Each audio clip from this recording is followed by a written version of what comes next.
Hi guys, so this video is going to be my rant and hate for people who do not value media literacy. Let's bring media literacy back. Okay, so this is going to be a doozy, right? So this is my thesis for the video. I think the reason anti-intellectualism is on the rise is because people are reading books, especially on Book Talk. I hate to say it, especially on Book Talk. These people are reading books way outside of their reading level. I hate to say it, I really do. And so they're reading these books, not understanding, comprehending, doing any research on them, and then just having these shitty takes on them. Like, what do you expect? What do you expect? And so I genuinely think that people, and I don't want to say this in a mean way, it might come off mean because it is mean maybe, is that maybe we should start taking reading tests and then only reading books that are in our reading level until we can up our reading level. I think that's what we should start doing. Just a thought. Because I adore reading, and so I've been getting into a lot of classics, ancient Greek texts, American classics, European classics, all of it. I've gotten into all of it. And time after time, I go through the reviews on Goodreads. I go on Book Talk. I'm hearing people talk. And what I'm hearing makes me very, very confused, right? Before I get into the books, people will say stuff like, the world building was so hard to understand. This character is so terrible. This made no sense. The first 100 pages are so confusing that I had to put the book down. Babes, maybe it's outside your reading level. You're mischaracterizing these characters. You're bastardizing the plot. Have you done no research on anything? Let's bring back researching books before we read them, especially classics. How are you going to go into a classic with no knowledge, no historical context? Why is the author writing this? What era is the author living through? All of this is so pivotal, and why this book is written this way, and people refuse to do their research. It gets on my nerves. It genuinely gets on my nerves. I've seen this way too many times. One of my favorite classics is Dracula. When I tell you I cried at the ending, Quincy will forever live in my heart, right? So I cried. All the reviews I'm reading on Book Talk, a bunch of other people are saying classics are so hard to get through. Babes, this was not hard to get through. In fact, this was very, very easy to read. And that's why I'm convinced that these people are just reading outside their reading level and are unable to follow a plot where they're not spoon-fed what's going on and what's happening, if it's not blatantly spelled out for them. You have to realize that there's symbolism. There's symbolism in these things, right? There's symbolism that you have to sit down, think about, and try to understand. Another book I hear outside of Dracula that people just rave about how difficult it is to read is A Crime and Punishment. I'm sorry. I did not find The Crime and Punishment hard to read. Like what? Only confusing thing was the nicknames, and that was easy after the first 200 pages. What was really confusing you guys about Crime and Punishment? First of all, this is a thriller. Now, I adored this book. When I tell you my heart was racing, my heart was beating out my chest. Raskolnikov is literally the worst killer in the history of killers, which made it so much more intense. The first page of the book, he tells you, I'm gonna murder this lady. And so for the next 100 or so pages, you're like, oh my God, when is he gonna do it? How is he gonna do it? When it's happening, you're like, Oh my God, he's gonna get caught. He didn't lock the door. Somebody came in. Is he stupid? He didn't think this through. And it's so, so well done. And after it's done, after he kills her and he gets away, miraculously, mind you, miraculously, he gets away, time and time again, he's so blatantly guilty that you're like, what? And so the book is so well done, and it's written so well. So I'm so confused why people were confused reading this. If you know anything about Mr. Fyodor, then you would know why he's writing this. It's basically a morality play. He wants to figure out, why do people kill? And what if somebody killed just for their own superiority? Raskolnikov literally thinks he's Napoleon reincarnated. Like, he thinks he's him. But he's not. He's clearly not. And so he murders her because he's like, it's like stepping on an ant. It wasn't. And he is completely and utterly shocked by it at the end. And it's so, so good. So I was so confused while people were saying this book was confusing. It wasn't. It was actually written amazingly. But I think people just, there's so much symbolism and philosophy going on in this book that if you don't understand the historical context that Fyodor is living through, then you miss so much of the book and its sustenance. So maybe we could start researching books before we read them. Another thing is, I think so many people on the internet who do book reviews want smut. Like, they just want a Wattpad book. And my thing is, then go read that. Go read that. Because I promise you, Crime and Punishment is not going to have smut. It's not going to have smut. No. No, it's not. It's not. And these classic books are classics for a reason. I hate to say it. I hate to say it. I hate to gas a white man up. But these are good for a reason. And so many books out there are good. But people are scared away because everybody loves to harp on the trope that classics are just so hard to understand. Oh my God.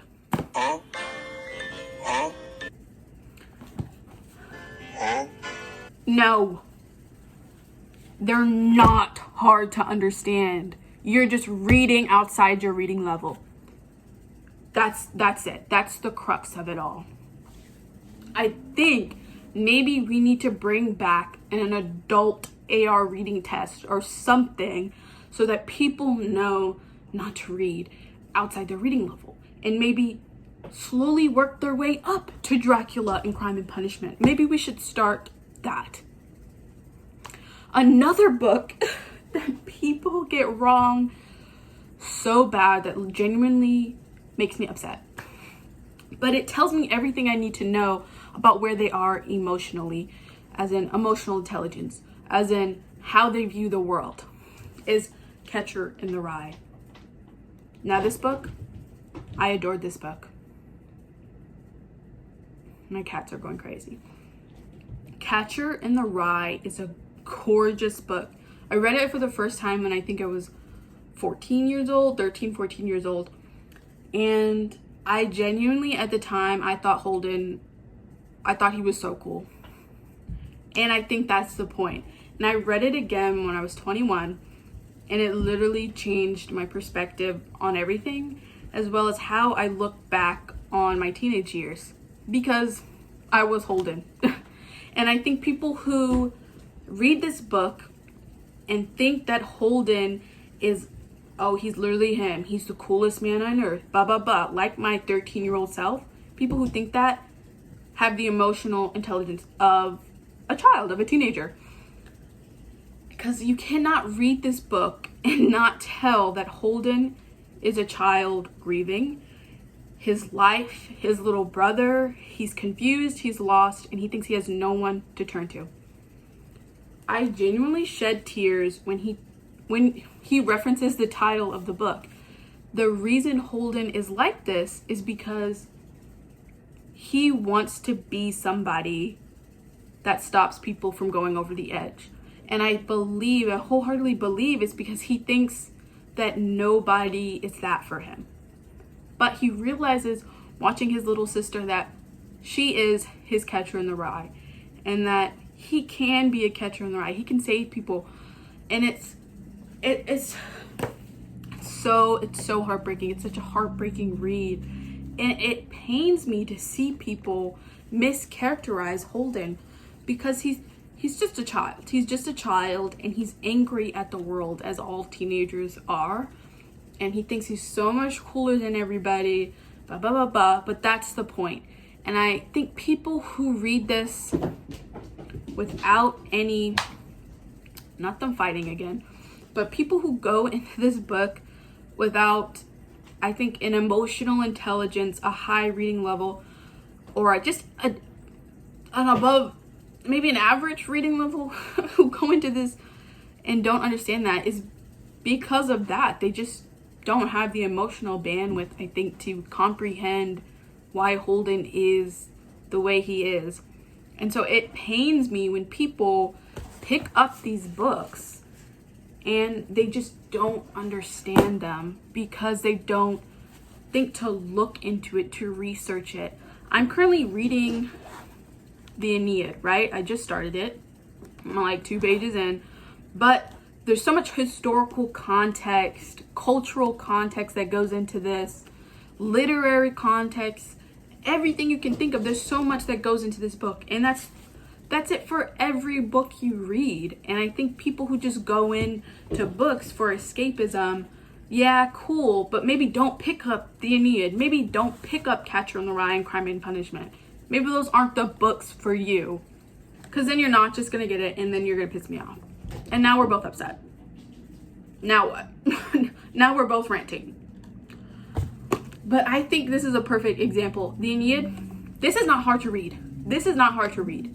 The Iliad, I have it, Emily Wilson's translation, was not hard to read. These are not hard to read. None of these books are hard to read. I think maybe you just need more context. You need more reading experience. Maybe dip your toes in reading something lighter before you jump into books that are discussing very deep topics. Like, so many books like the Aeneid require research, require you knowing why the author is writing this. What are they trying to tell you through this book? What is the historical context we're living in? Virgil is living under the rule of Augustus Caesar, right? He might be writing propaganda for him, or what is he writing? A type of ruler he wants to see. He lives through literally one of the biggest civil wars in ancient Rome. The fall of Caesar, Poppy, all these people, right?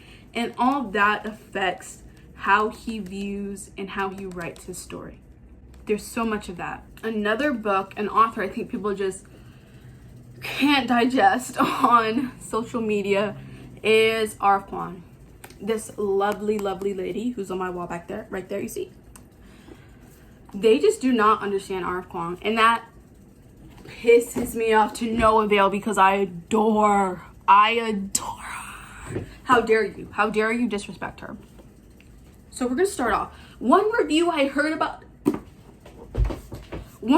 heard somebody say, this is literally a rip-off of Name King.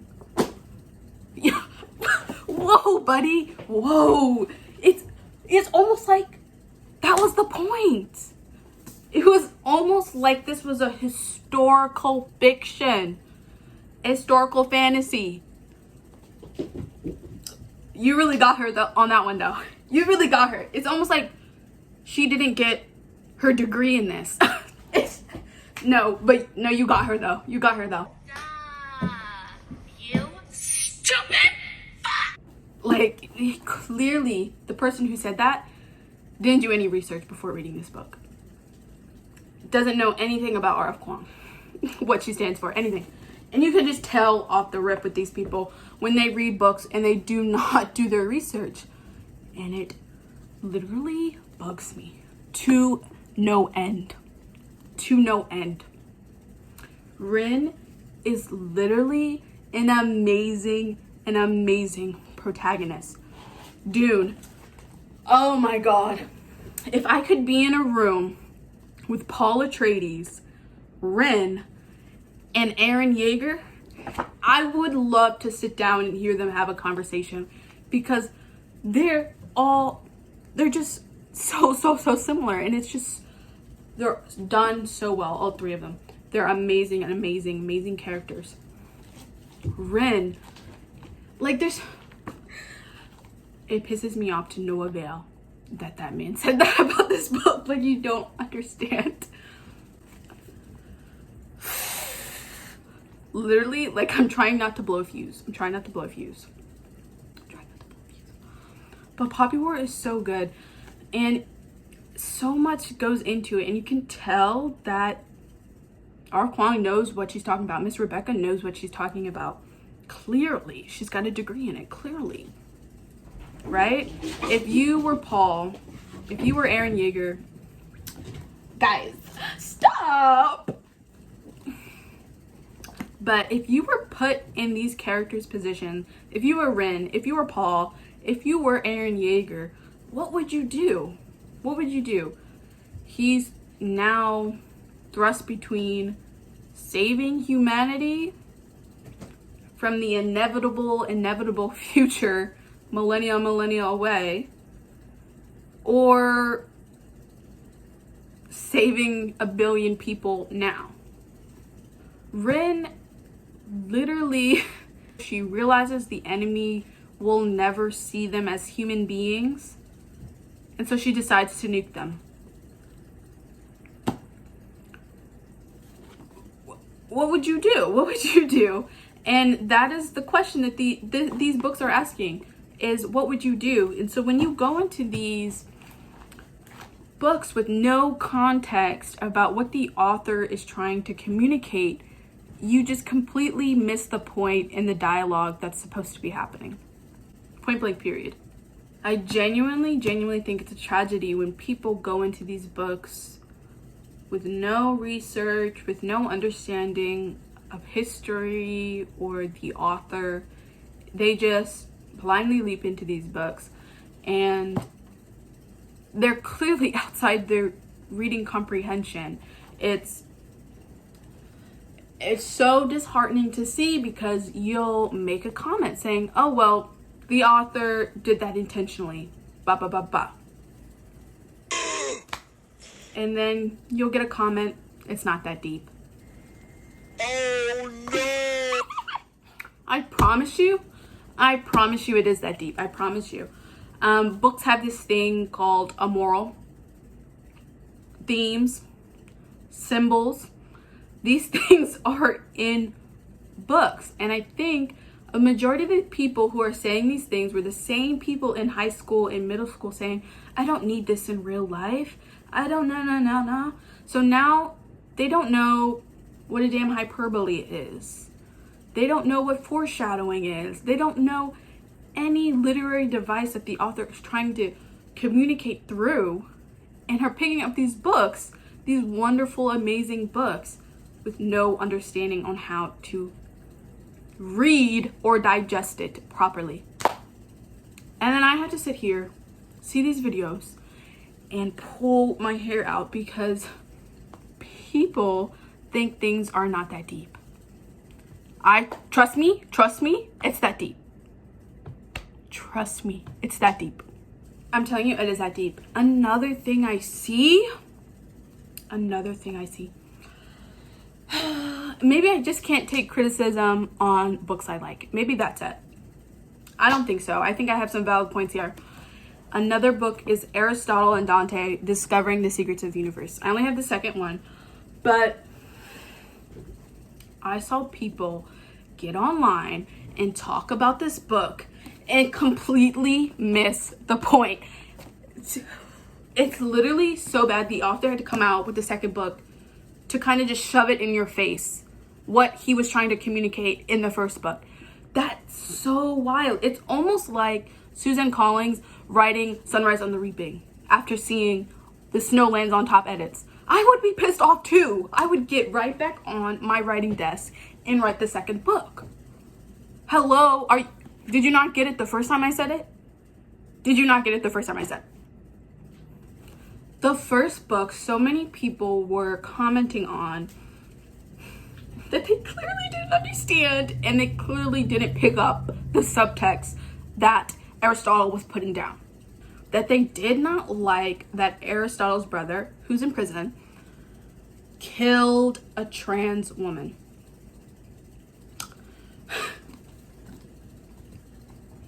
It's almost like that, the point, they were like, his brother's bigoted.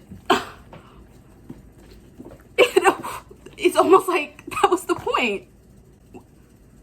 That was the point. Aristotle is a young man who is gay, guys. He's gay. And he's experiencing his first love. And he realizes very quickly, and he's known his whole life, that bigoted people exist. Not only do they exist, but it was his brother. It is his brother. That was the whole point. Aristotle is learning how to love somebody else, a romantic love interest outside of himself, while knowing that he could be killed for being himself, for choosing to love and to be brave. This is the AIDS crisis. People genuinely fear gay people. And he is terrified of being who he is out in the open. And so many people miss that. Like, that was the whole point, is that Aristotle doesn't have to imagine that there's bigots out in the world. He grew up with one. And the second book goes into that more, because apparently nobody got it the first time. So the author has to come back out with it. So many of these books people will pick up and think it's not that deep. I promise you it is that deep. The author is writing this with the intent to tell you something. And if you don't do your research, if you don't look into the historical context, where is this setting place? What world is the author living in when they wrote this? Then you're not going to understand it. So maybe we need to start reading within our reading levels, right? Take an AR test and then read books within your reading level and make your way up to Dracula, into Dune. You have to have some knowledge of history. So many sci-fi, so many fantasy books are rooted in our direct commentary on society, on the world the author is living in. These books are trying to tell you something, so it is that deep. It is that deep. There is research you have to do when you read a book, right? And if you don't want to do all that, if you don't want to learn, engage with what the author is trying to tell you, good or bad, then maybe don't pick up Dune. Maybe don't pick up The Poppy War or Crime and Punishment.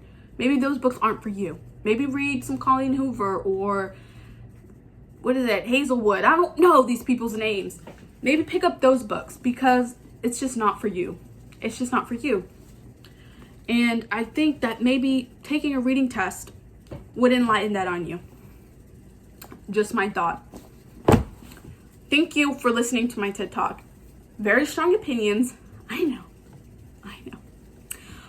But I genuinely think maybe as a society, we should move away from anti-intellectualism and re-immerse ourselves in literature and research. I'm begging you, research stuff before you read. Don't just check the trigger warnings. What is the author trying to tell you? What world did they write their book in? Just some starter topics that maybe you can look into before you pick up a book. Thank you.